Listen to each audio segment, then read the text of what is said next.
or visit twcnyc.com. Welcome back to World News Now. In just a few hours, millions of Americans will be facing a life-altering decision: pumpkin or pecan. I'm sort of moving my arms like Chris Farley, which is appropriate since we're talking about food. If you are trying to watch your weight over the holidays, especially today, Thanksgiving can be a real challenge. Yes, with so many choices and with hundreds of calories and, of course, expanding waistlines at stake, we asked the experts to tell us, should we eat this or that, like in the Chris Farley style. Right. So we're joined this morning in Los Angeles by Natalie Muth with the American Council on Exercise. And we asked Natalie to make a list of some popular Thanksgiving dishes and tell us which makes for the healthier choice. Good morning, Natalie. Good morning. How are you guys doing? Well, we're wonderful, and we're excited to talk about food, one of our favorite subjects here on World News Now. So let's get right to the main dish, which is, of course, turkey. I think a lot of people know white meat or dark meat, but skin plays a factor, as does the amount of fat in both of these dishes. So which is better, white meat with no skin, dark meat with skin? So I bet most Americans could probably answer this one correctly. So white meat with no skin is definitely your better choice when you're choosing what kind of meat you want to eat at Thanksgiving. You get about 180 calories or so in a 6-ounce piece of white meat, whereas with a 6-ounce piece of the dark meat, you're going to get about double that, 320 or so. So you're definitely better off choosing the white meat, no skin. So if you want to eat a lot of turkey, just load up on the white meat and you can have more quantity there.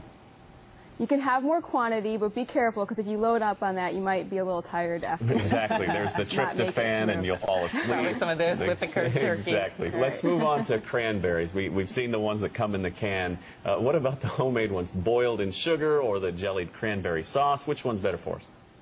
You're much better off if you do it yourself. It only takes about 10 minutes. Get the cranberries from the store, put a little bit of sugar, boil it up. They'll pop in about 10 minutes, and they're delicious. About 100 calories. If you get the jellied stuff in the can from the store, not as good for you, and you get about double that, 200, 220 calories or so in just a half a cup.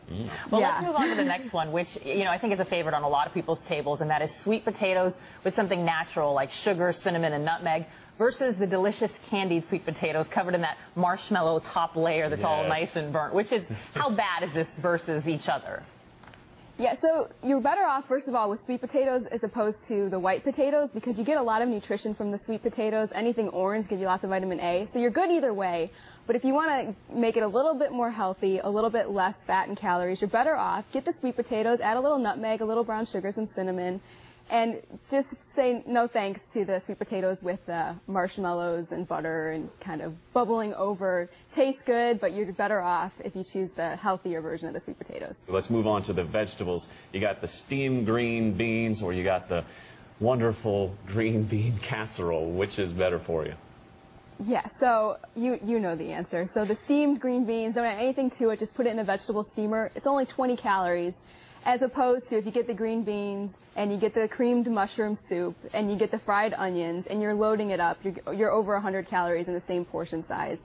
So if you're trying to cut out a few calories here and there, you're better off. Steam the green beans, they taste delicious, better for you, and skip on the casserole. I have to ask on the casserole, because it is one of my favorites. I see 130 calories, 7 grams of fat.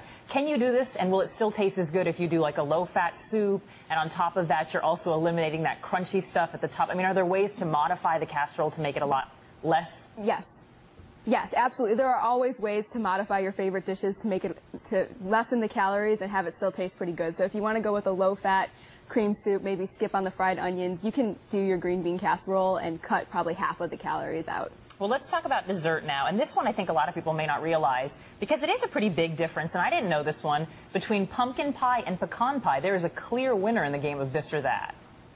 Exactly. So you want dessert. Pumpkin pie and Thanksgiving go together hand in hand. Eat the pumpkin pie. You're only going to get, well, I say only, but about 350 calories. If you forego the crust, it's a lot less than that.